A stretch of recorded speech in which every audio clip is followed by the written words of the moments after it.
This demo is going to show you all the marker options that I have available to you. There are several different Sharpies in several different sizes. The little secret to Sharpie is one, we always have to make sure that we store the cap on the back so that we don't lose it. The second thing to realize is it will bleed through the paper onto our table, so you always have to have scratch paper underneath you or something to make sure it doesn't bleed through. Then the next thing to realize with these is you always want to do a test. Sometimes you can use the Sharpie and colored paper and it looks fine, and sometimes you cannot.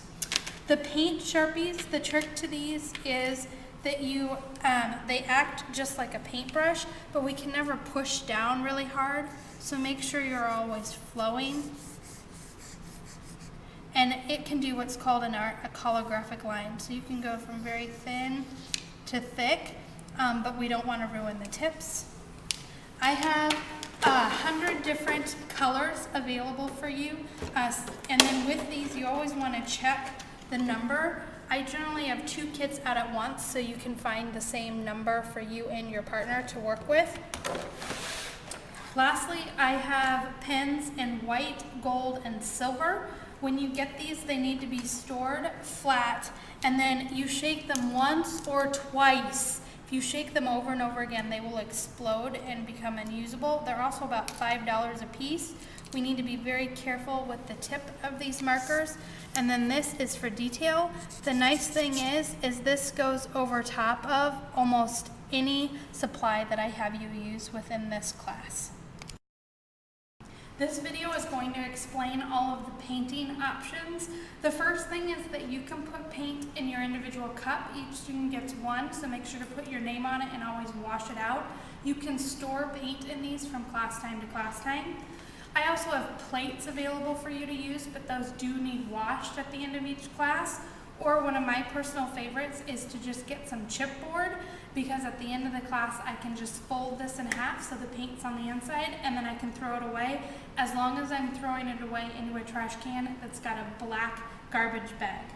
For mixing, you want to use a mixer's palette. This is a lot better than a brush. It's easier to clean, and then it doesn't get high up into the bristles. This one that I'm going to mix for you, whenever you paint onto a project that has paper mache, you need to mix in glue, or if you're wanting your paint to be shiny. Also, you're going to want to create a formula, and I always tell students to create your formula in pumps or half pump, and then you always want to mix in, if you're going to need to use it on paper mache, 50% of your stuff needs to be glue.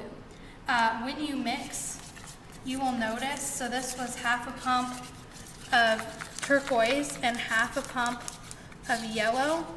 You'll notice that the glue didn't change the color at all, and that the turquoise is about twice as potent as the yellow.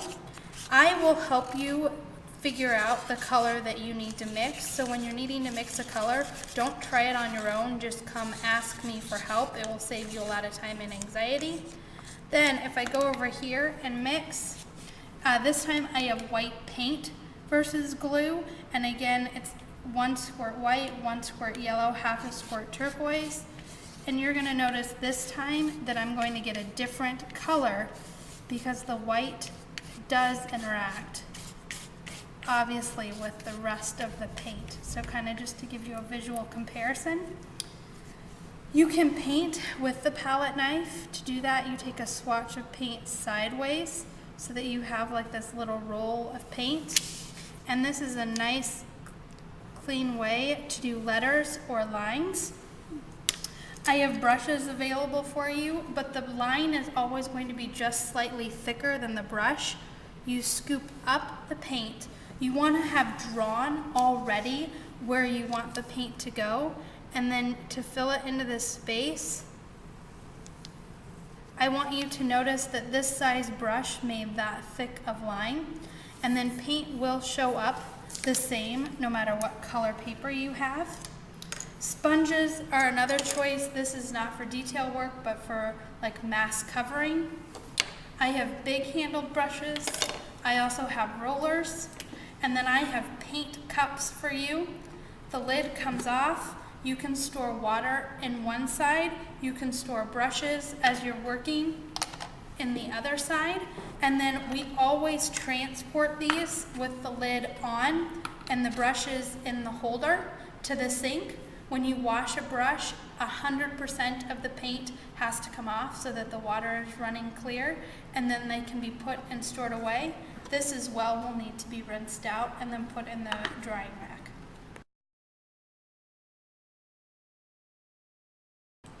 Alright, this video is kind of the extras video, but includes anything where you want to add a fine, thin line out of your project. I have pipe cleaners that you are used to using.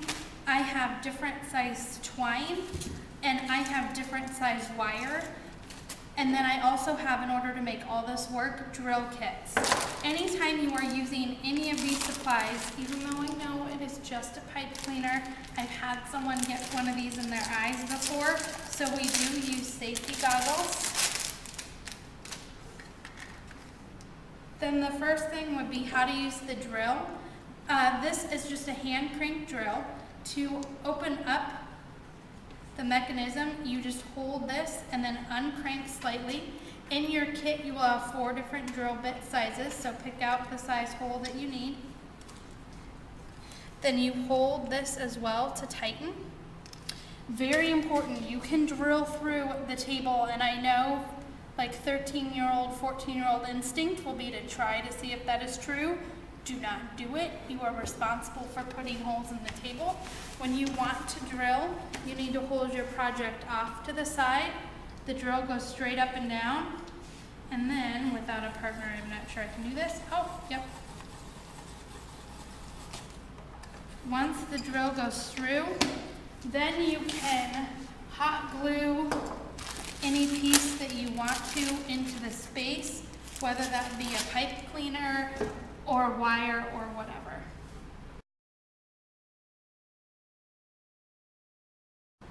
This video is on the different types of adhesives that you have available to you. So there's regular Elmer's glue, which can be used for just about anything. You can paint this onto your project, you can roll this onto your project. The only no-no with the Elmer's glue is that you cannot use the green handled brushes. It will ruin these brushes. So you have what I call no paint handle brushes, rollers, and sponge brushes available for use. You also have tacky glue. The tacky glue often gets stuck in the top, so you have to take what I call the pointy tool, and you got to pull out that extra glue so that it works. The advantage of tacky glue over Elmer's glue is that this stuff will not slide off with this, and this doesn't stretch the paper. All you have to do is use little teeny tiny dots, and it's extremely effective. We have rubber cement available. This I generally do not recommend to students, but it is a choice. And then we always have the hot glue gun, but remember that you can't push down on paper with hot glue underneath, because the paper will become hot and then burn you.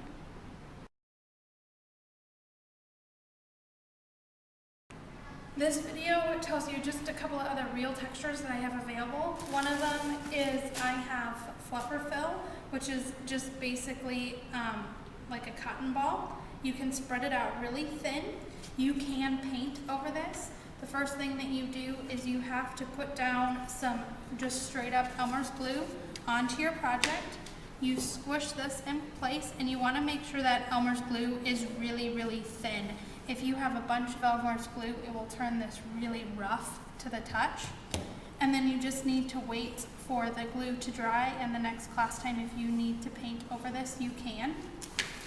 Your other choice is if you are trying to make something look like it was plastic, is I do have clear wrap that functions just like wrapping a present. You need to watch the video on how to wrap a present, because you're going to use this almost the exact same way. You're going to cut it exactly to your project, and then you will use the hot glue gun with this. It's really important that you make the dots of hot glue that you use very, very small, and that you use your pencil or something else to push it in place, waiting for the hot glue to dry.